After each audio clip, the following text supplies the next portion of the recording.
MP board class 12th वाले सभी बच्चे ध्यान दीजिएगा। प्यारे विद्यार्थियों, आप सभी बच्चों का जो पेपर होने जा रहा है 17 दिसंबर को व्यवसाय अध्ययन का, और आप सभी बच्चे चाहते हैं कि इस परीक्षा में हम किसी न किसी कंडीशन में पास हो जाएं, तो प्यारे विद्यार्थियों ये पूरा पेपर आपको देखना है। इस व्यवसाय अध्ययन ने आपको पीछे रखा है, तो इस व्यवसाय अध्ययन का सारा पेपर देख कर जाना है। प्यारे विद्यार्थियों, जो पेपर बता रहा हूँ ये 100% आपकी परीक्षा में आपको देखने को मिलेगा, इसलिए ध्यान से इस क्वेश्चन पेपर को देखें और इन सभी प्रश्नों को याद कर लें, क्योंकि ये पूरा का पूरा पेपर और सॉल्यूशन बताऊंगा जो कि 101% आपकी परीक्षा में आएगा। प्यारे विद्यार्थियों, यहाँ पर आप पहला प्रश्न देख सकते हैं जो कि आपकी स्क्रीन के सामने है। अच्छे से देख लीजिए और रट लीजिए इन प्रश्नों को, क्योंकि यही वो प्रश्न हैं जो आपकी परीक्षा में आएंगे। प्यारे विद्यार्थियों, सबसे पहला प्रश्न आपकी परीक्षा में आपको देखने को मिलेगा, निम्न प्रबंध की विशेषता नहीं है। तो प्रबंध की विशेषता क्या नहीं है? उद्योग प्रबंध की विशेषता नहीं होती है, तो यहाँ पर आपको उद्योग करेक्ट करना है। चैनल पर नए हैं तो प्यारे विद्यार्थियों, आप सभी बच्चों को अगर मेरी ये मेहनत आपके लिए अच्छी लगी, 1% भी अगर आपको अच्छी लगी ना, तो कमेंट बॉक्स में जय श्री महाकाल का मैसेज कर चैनल को सब्सक्राइब करें और इन प्रश्नों को अच्छे से याद करें, जिससे कि आप इस परीक्षा में पास हो सके। वैज्ञानिक प्रबंध के जनक किसे कहते हैं? तो वैज्ञानिक प्रबंध के जनक टेलर को वैज्ञानिक प्रबंध का जनक कहा गया है, तो यहाँ पर टेलर लिखना है। बाद में नवीन आर्थिक नीति लागू की गई थी, तो नई जनसंख्या नीति कब लागू होती है? तो इसमें लिखना है 1991। निम्न का योजना से संबंध नहीं है, तो योजना का संबंध अभिप्रेरणा से नहीं होता है, तो यहाँ पर आपको अभिप्रेरणा लिखना है। निम्नलिखित में से कौन सा अधिकार अंतरण का तत्व नहीं है? तो ये इसमें आपको करेक्ट कर देना है औपचारिक संगठन। नियुक्ति का तत्व है, तो नियुक्ति का तत्व क्या होगा प्यारे विद्यार्थियों? नियुक्ति का तत्व हो जाएगा भर्ती, प्रशिक्षण और चयन, यानी कि उपर्युक्त सभी आपको करेक्ट करना है। प्यारे विद्यार्थियों, my dear friends, brothers and sisters and all students, आप सभी बच्चों से मैं एक बात और कहूँगा, आप इन्हें पढ़ के जाओगे तो ही आप पास हो पाओगे, इसलिए अच्छे से पढ़ लो, अच्छे से मेहनत कर लो। मैं आपके लिए मेहनत कर रहा हूँ, तो कुछ % आप भी मेहनत करें अपने खुद के लिए। प्रबंध एक सतत है, तो प्रबंध एक सतत क्या है? तो सतत एक प्रक्रिया है, तो यहाँ पर आपको क्या लिखना है? प्रक्रिया। श्रमिकों के समूह प्रमुख को क्या कहा गया है? तो उसे कहा गया है ट्रेड यूनियन, तो यहाँ पर लिखना है ट्रेड यूनियन। उपभोक्ता संरक्षण अधिनियम में बनाया गया था, तो उपभोक्ता संरक्षण अधिनियम कब बनाया गया था प्यारे विद्यार्थियों? ये बनाया गया था 1986 में, तो यहाँ पर 1986 लिखना है। बजट सदैव रूप में व्यक्त किया जाता है, तो बजट जो होता है सदैव मौद्रिक रूप में प्रस्तुत किया जाता है, तो यहाँ पर आपको क्या लिखना है? मौद्रिक लिखना है। अधिकारों के अंतरण से कार्य करने की प्राप्त होती है, तो कार्य करने की शक्ति प्राप्त होती है, इसमें आपको शक्ति लिखना है।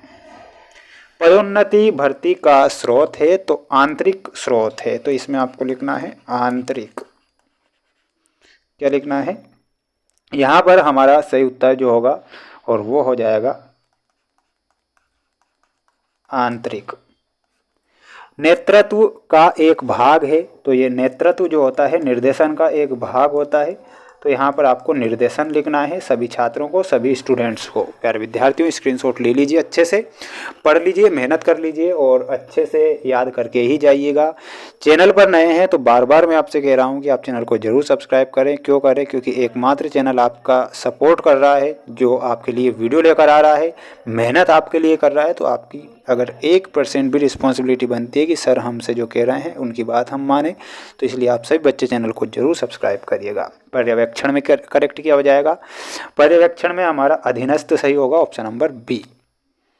बोनस में आपको मिलाना रहेगा ऑप्शन नंबर सी से, वित्तीय अभिप्रेरणा। अनौपचारिक संगठन में आपका ऑप्शन नंबर ए हो जाएगा, मौखिक।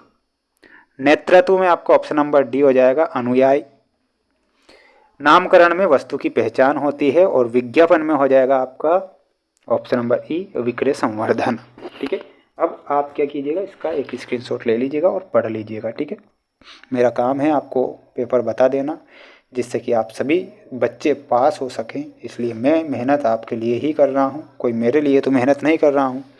शिक्षण संस्थाओं के अंदर से भर्ती को क्या कहा जाता है? तो उसे कहा जाता है आंतरिक भर्ती, तो यहाँ पर लिखना है आंतरिक भर्ती। कर्मचारियों का विकास किस स्तर पर किया जाता है? तो उच्च स्तर पर। तो यहाँ पर क्या लिखना है? लिखना है उच्च स्तर। कच्चे माल की पूर्ति को बनाए रखना कौन सा नियंत्रण है? तो प्यारे विद्यार्थियों वो नियंत्रण है स्कंद नियंत्रण। क्या लिखना है? स्कंद नियंत्रण। विचलन प्राप्त होने पर अगला कदम क्या होगा? तो अगला कदम होगा सुधारात्मक कार्यवाही करना। इसमें क्या लिखना है? सुधारात्मक कार्यवाही करना। 5 या अधिक वर्षों के लिए की गई वित्तीय योजना क्या कहलाती है? तो उसे दीर्घकालीन वित्तीय नियोजन कहते हैं। क्या कहेंगे? तो यहाँ पर लिखना है दीर्घकालीन वित्तीय नियोजन। कच्चा माल क्रय करने के लिए किस पूंजी का प्रयोग किया जाता है? तो कार्यशील पूंजी का प्रयोग किया जाता है। तो यहाँ पर आपको लिखना है कार्यशील पूंजी।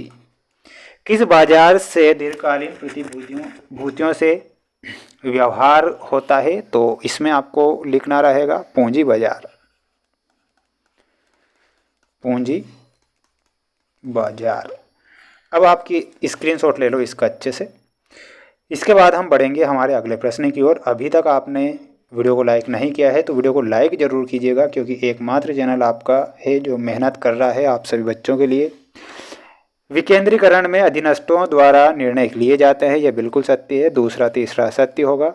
और प्यारे विद्यार्थियों 5वां असत्य होगा। 3 असत्य हैं, बाकी सभी हमारे प्रश्न सत्य दिए गए हैं। आप एक स्क्रीनशॉट ले लीजिए।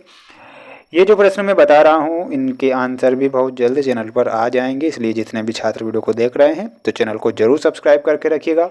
इनके आंसर बहुत जल्द आ रहे हैं ना, बिल्कुल टेंशन ना लेना। चैनल को आपको जरूर सब्सक्राइब करना है। मैं आपके लिए मेहनत कर रहा हूँ तो आपकी रिस्पॉन्सिबिलिटी बनती है कि आप वीडियो को लाइक कर चैनल को सब्सक्राइब करें। मिलते हैं नेक्स्ट वीडियो में। जय हिंद।